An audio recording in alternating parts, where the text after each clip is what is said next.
And there we have Rudy Giuliani, the former attorney for President-elect Donald Trump, of course, the former mayor there of New York City, as Rudy Giuliani now making his way inside ahead of the swearing-in ceremony for President-elect Donald Trump. We continue to see this, but I do want to pivot now because we do see here the departure there at the White House, as we do see Second Gentleman Doug Emhoff and soon to be First Lady Vice President there, and we are waiting in.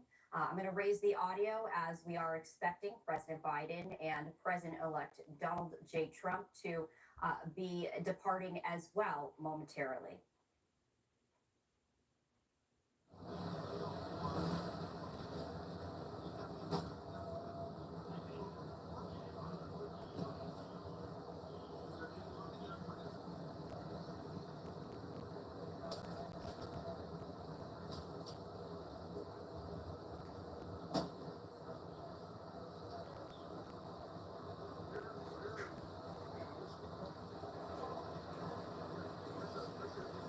Yeah, and Stephanie, we're just watching, you just saw the second gentleman there, Doug Emhoff, with the incoming second lady, Usha Vance, there, leave the White House. We know tea is happening between the Bidens and Trumps as we speak, but we were seeing a slew of dignitaries there enter into the Capitol Rotunda, including many, many members of the House and the Senate. You also, I'm not sure if some of our viewers caught, you saw Chief Justice of the Supreme Court, John Roberts, there walking into the rotunda. And from what I understand, I believe he will be administering the oath of office.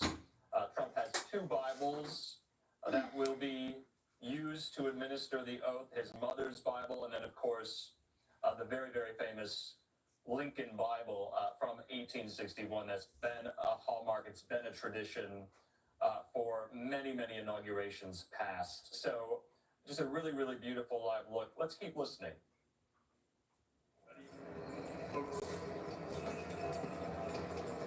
Ready, folks.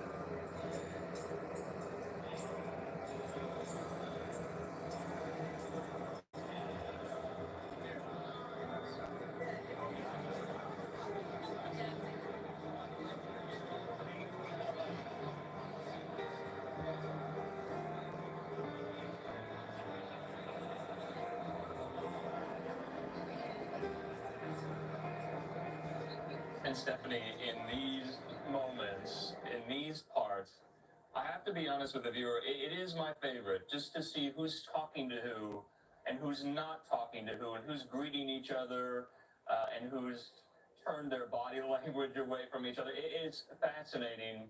And almost the former speakers there right in the front, kind of unofficially acting as a greeting line for so many members there of the House.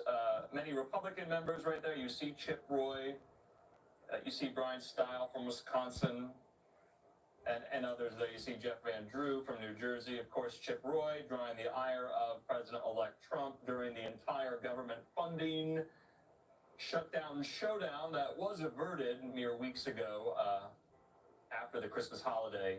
But it's just very, very interesting. So we are seeing this, Stephanie, of how all these people are going to fit in the Capitol Rotunda, and it is getting full, and it is getting packed, as we can see. So we're going to do our best to point out some of these notable individuals, some of these dignitaries there, gathered, invited. Now, what was so interesting, a lot of these lawmakers, they get their own kind of set of tickets where they can hand out and dole out at will to, supporters and family and friends. Well, that was kind of moot this year because it was moved inside from outside because it was so cold. So to your point, we have heard from a lot of people, people who come from all over the country to be here for Inauguration Day. Pretty disappointing. And to your point, the National Mall right now, not a soul in sight. And that is never the case on these inauguration days. It is teeming with thousands of people. And you see there some of the members of Congress, Mike McCall there from Texas, Marcy Kaptur from Ohio, Greg Meeks from New York, Byron Donalds from Florida there, Mike Waltz, the incoming National Security Advisor. Of course, remember, he had to resign his House seat in order to take this role. This is not a Senate-confirmed role, National Security Advisor. And you see so many others from the Texas Republican congressional delegation there. And also, Andrew, what's interesting is, of course, obviously all of this has had to pivot from an outdoors event to an indoors one, and the reason being that it was too bitterly cold outside. And now one has to wonder, with hundreds and hundreds of people packing inside the Capitol Rotunda, how warm it's going to get inside there. They might have a very different issue. When you have so many people packed shoulder to shoulder, it does get very warm. And, it is going to be interesting to see, as you mentioned, the interaction between the people as we continue to see that interaction. I did want to just allow our viewers to just absorb and be part of this as we continue to raise the audio and just listen in and, just take stock of this historic event.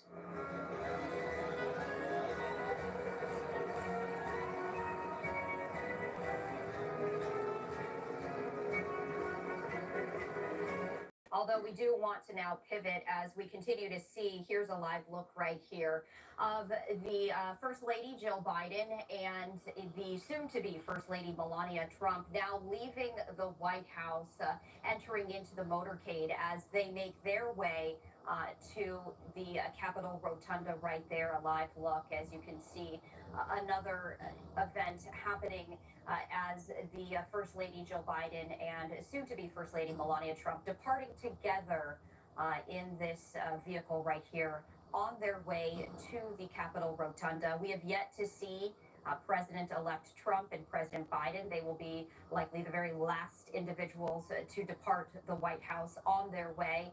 As we were mentioning, Andrew, President Biden, President-elect Trump taking part in the traditional tea ceremony where they sit down for tea and, have a conversation of sorts ahead of the inauguration and the official oath of office. Yeah, I think the role of the First Lady, especially with Melania Trump, will be very interesting the second time around. Of course, you have to imagine what Jill Biden and Melania Trump discuss. Melania Trump is not a new First Lady. She is incoming and a former First Lady herself. And it was reported that Melania Trump's people did decline another invitation for tea with First Lady Biden a couple of weeks back. So I thought that was interesting. Maybe no love lost between the two there. But we know Melania Trump really took a back seat, was almost completely absent from the 2024 campaign. Yes, she did appear at that Madison Square Garden rally in New York City. She did appear at the RNC there in Milwaukee. She did not speak at the RNC, and so it'll be interesting to see. She did take somewhat of a back seat in the Trump first term as well. In the role of First Lady, the role of First Lady that Jill Biden took was very front and center, was very prominent. Someone even argue that she was, because of President Biden's age or alleged infirmities or alleged senility, that she was somewhat also in charge of the inner circle, so to speak. So I thought those roles were very different. And we now see the have doors, two Andrew, principals, I believe, coming out. Maybe not. I just wanted to let our viewers know we see the doors opening once again. That, of course, is Vice President-elect J.D. Vance alongside Vice President Harris. They, too, will be sharing a motorcade. And to your point, Andrew, you were mentioning it's going to be interesting to see what First Lady Jill Biden and Melania Trump will be speaking about. Now you have Vice President Harris and J.D. Vance sharing a vehicle. Is there going to be any sort of conversation, as they make their way to the Capitol Rotunda? We continue to talk about the political dynamics. And, it's always interesting. We see them from a distance, but truly they only know what's happening inside that vehicle, of course, alongside, Secret Service. But They too are departing the White House. And finally, as we pivot the view right there back to the front doors, we are expecting to see President-elect Trump and President Biden to depart shortly. I also wanted to share this look as we continue to take a look. You can see House Speaker Mike Johnson there arriving at the Capitol Rotunda as we do see the limousine that is set to depart the White House right here. And I did just want to pause on this live look as we are expecting President-elect Trump and President Biden to be departing the White House in just a matter of moments, also sharing a singular vehicle as they make their way to the Capitol Rotunda for this historic moment as President-elect Donald Trump is going to be sworn in as the 47th President of the United States. And just to note, Stephanie, the woman in the green jacket, that was Senator Deb Fischer from Nebraska. There's this entire congressional committee known as the Joint Congressional Committee on Inaugural Ceremonies. They are tasked with putting all this on. And so that's why you saw Senator Deb Fischer there, the Republican from Nebraska. And so they are responsible for planning this, for making sure it all goes off without a hitch. And so they are instrumental in this. You're going to see them quite a lot today. And you just saw Deb Fischer there with, I believe, Usha Vance and Doug Emhoff. So wanted just to note that there as well. You also see some of these congressional leaders get there into the rotunda. You just saw Hakeem Jeffries and others, Speaker Mike Johnson. So congressional leadership looks like they are in the building now. We are awaiting, to your point, President-elect Trump and President Biden. And to your point, I do hope that maybe some of the official photographers will release photos from inside the limousines of how these moments transpired, what the conversations were like. Maybe we can get some reporting as well. We do know, though, the Bidens have been somewhat gracious with the Trumps after the November 5th election. President Biden inviting Trump to the White House that very same week and committed to a peaceful transition of power. And that is what we are seeing today. And that is why this is so important. So Biden and Trump will be riding over in the Beast to the Capitol from the White House momentarily. This is really quite something. Obviously they haven't spent that much time together. They were on a debate stage twice in 2020. They were on a debate stage once in 2024. They've appeared at similar events at the same time, but I would venture to say that this is going to be the closest in proximity they have been for the longest duration, maybe ever. And so you just have to wonder what those conversations are going to be like. These political rivals, political foes, from all reporting suggests they literally cannot stand each other. And I think a lot of the viewers forget that after Biden sought not to seek re-election after the debate in June in Atlanta, where he withdrew from the ticket, the Trump campaign had a difficult time adapting and adjusting to the fact that he was not going to be the rival. It was going to be someone else, and here they are.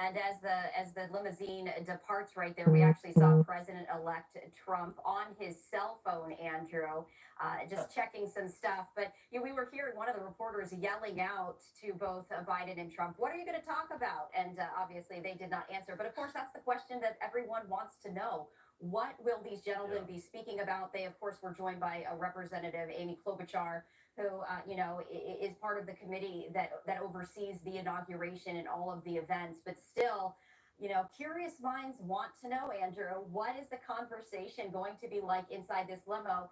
I don't know specifically, and perhaps you do, just how many minutes it's going to take for the limousine to actually arrive at the Capitol, but it could either be a very long ride or it could be a very short and comfortable ride. We don't know.